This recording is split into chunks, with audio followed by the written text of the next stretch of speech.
necklaces look very good. Thank you. Yeah. Right. Gotta love our jewelry. You are all okay. Focused, zoomed, and awesome. Ready to go. Sweet. It's not going, right? No. It is going. Oh, it is going. Recording. Okay. Yep. Thank you. I'll see you in a little bit. See you soon.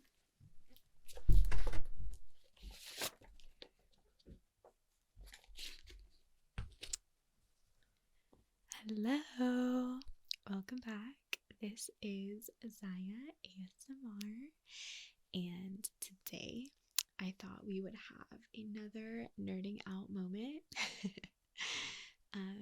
Just take some time to talk about the queen, the princess, the god of her own right, Miranda July. She's such an it girl right now. She's really taking over the lit fic pilled minds of many. But I want to talk about Miranda July, and if you're here, I assume that you also want to just nerd out about her with me and yeah, talk about her collection of stories, her new book, All Fours, and just in general, like what's going on with that lady. Like, I'll have what she's having. I'll take what she takes. I'll follow her anywhere. A weird girl queen. She grew up in Portland, Oregon, and she is a writer, a screenwriter, an actress, a general, like, internet performing art kind of connoisseur, but generally known to the world. Miranda July is a author. She's a writer. She writes fiction. She writes fiction stories and novels. This was her debut, No One Belongs Here More Than You. I think it came out in like 2016 or 17. Let's see. Oh my god, it came out in 2007. Never mind. I guess I was late to the game. I discovered it in 2016 or 17. But she also wrote The First Bad Man and All Fours, and she directed a couple films, Kajillionaire being my favorite. Yeah, No One Belongs Here More Than You. I found this at a bookstore, and it was one of those things which, let me know if you can relate to this, but when you just see a book and you're like, girl, like, I need to know. Something about the title and like the bright, colorful, I don't know, maybe it was like an intuition thing. But I was like a teenager at the time, and I grabbed it, kind of not knowing anything about the contents. Hadn't really read in a while. I was a big reader as a kid, as I think many of us were. Loved fantasy and honestly anything I could get my hands on. And then I got a little older and I was just off that train for a while and maybe feeling more academic brunt of reading. It kind of started to take on more of a chore form to me in my life. But then I found this book when I was, like a teenager, 17 or 18. And I was still in high school at the time, and I would read it. I would wake up early before class, make my little coffee, and read it before school because I was like, oh my god, like, whoa, I love how she thinks. If you've read this book, you know that it's often really disturbing and bizarre, and she kind of seems like that one friend who's talking at you and is kind of like off her rocker, but is so like delightfully funny and so unabashedly honest that you can't stop listening. It's kind of like a train crash, like you really can't look away. And it's also really beautiful, and she deals with like kind of this absurd feeling that's so hilariously funny, that I just feel like she has like her finger on the pulse of where deep-seated visceral discomfort meets like level 10 hilarity. like the concentric circles of those two feelings. Like she's writing right on the slice, right in the middle slice, the $100 million slice. Like she's got it. She's right there. She knows how to make art out of that. And I find it brilliant and weird and cool and awesome. Um, I'll tell you about some of my favorite stories. This book also kind of started out my obsession with the short story. Um, yeah, was a big fantasy girly, loved like a fiction novel, but this book was like, okay, a short story, a good short story can pack such a emotional gut punch that is specific to that kind of form, I think. And when done well, for me, outperform some of the biggest emotionally epic novels. Like, I'm a short and sweet kind of person when it comes to writing. And I think I want to feel whatever feeling you're trying to get me to feel in one sitting. And if you can do that, you're brilliant.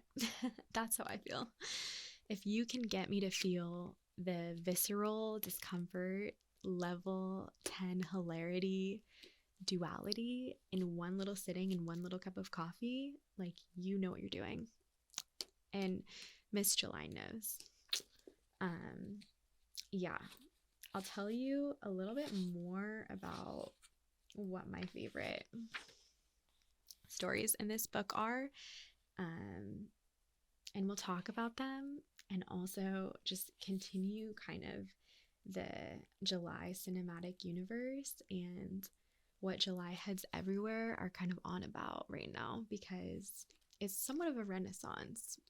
All Fours has taken the world by a storm, and to me, it's not the perfect novel, but I appreciate how many people are entering the world of Miranda July and finding themselves as delightfully caught off guard and addicted to her kind of style with prose and her strange, complex characters, as I found myself immediately. Like, I'm so glad we're all here together. Yeah, so my favorite stories, of which there are 1, 2, 3, 4, 5, 6, 7, 8, 9, 10, 11, 12, 13, 14, 15, 16 stories, which is kind of a lot for like a collection of short stories. I feel like typically, at least on my bookshelf, they run between like 7 and 9. But she loves, a short little multi-page moment that does what it was set out to do. One of my favorites is actually the first story in the collection, The Shared Patio.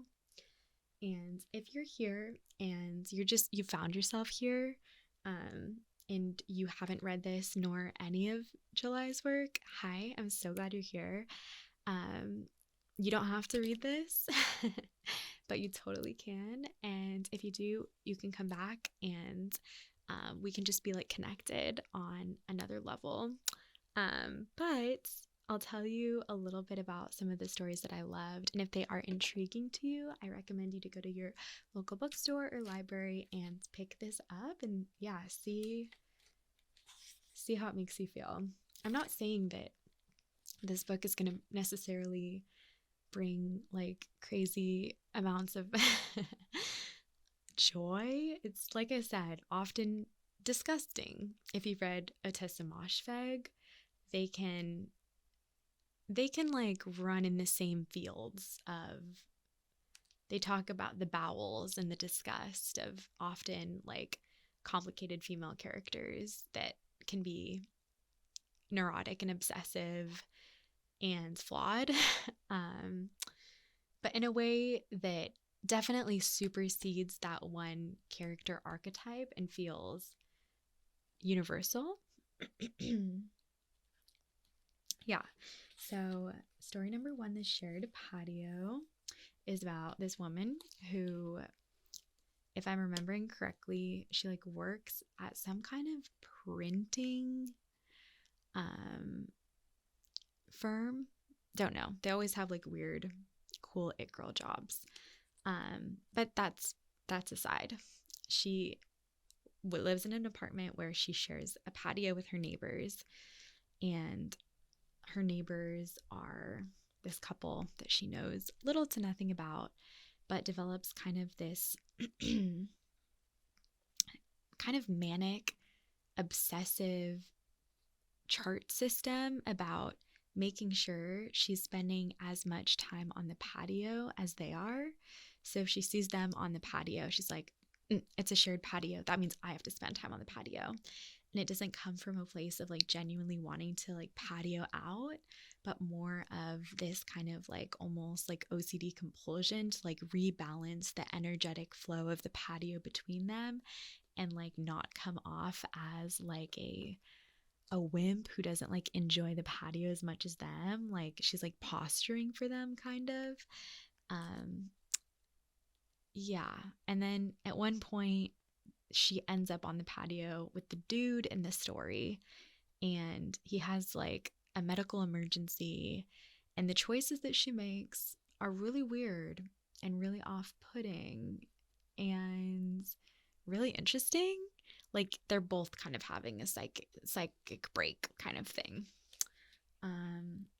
I just remember that was the first story that I read, and I just feel like it kind of, I felt familiarity in the character's ability to just catapult out into another dimension and be like so detached from the here and now and what is currently going on, and so caught up in her fantastical, scary, obsessive world that it's hard for her to even know where exactly she is and what exactly is real.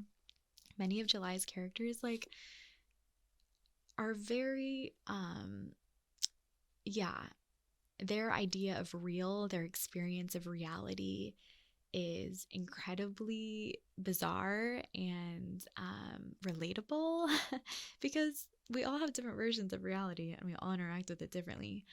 But her characters toy push the boundaries of absurd living in a way that I'm like so glad somebody is talking about that. Yeah.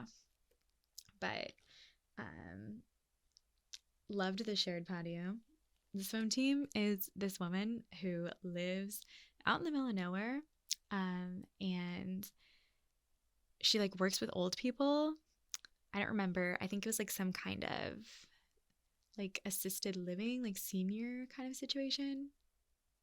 It's been a while. I can speak to this book with a lot of love, but the stories are so in me, you know, because I read them at such a young age and have revisited them throughout the years. The details are blurry, but the feeling is there. Basically, she's working with these old people who don't know how to swim, and she's like, I'll teach you how to swim. There may be no pool in this little town, but you can come to my house and I can fill up like Tupperware containers and bowls with water, and you can just lay on my floor and put your head in the water, and I'll coach you. Like we are going to be swimming laps, which is yeah, really interesting and great. Yeah, that one that one pops in my head here and then, and I'm like, yeah, what an interesting concept. A lot of her stories are like conceptually bizarre and interesting, but I think for me, I'm like mostly a character girly when it comes to what I'm looking for from books. Is like, I don't care so much if you have like love a plot, but I'm character over plot all the way. Like I need to feel like I'm talking to a real person, and I need to feel like I'm talking to a real person who I will never forget, who is going to leave an impact on me because they're so specific and interesting and often loony that it's like, yeah, unforgettable characters here. So yeah, thank you for nerding out with me about Miranda July.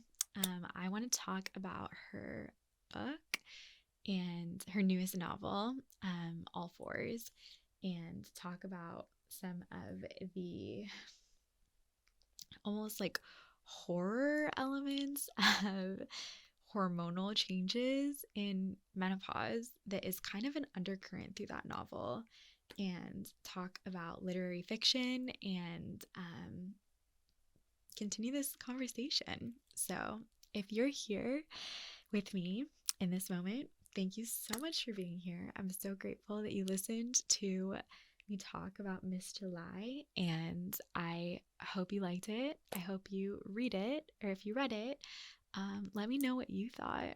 And thanks for letting me nerd out to you a little bit. Much appreciated. And I'm going to pop on over to the Patreon to continue this conversation. So I hope to see you over there. And if not, I will catch you next time. And thank you so much for being here. I appreciate every single one of you for being on this journey with me. And I hope you have a beautiful and relaxing day wherever you are. And I'll see you next time.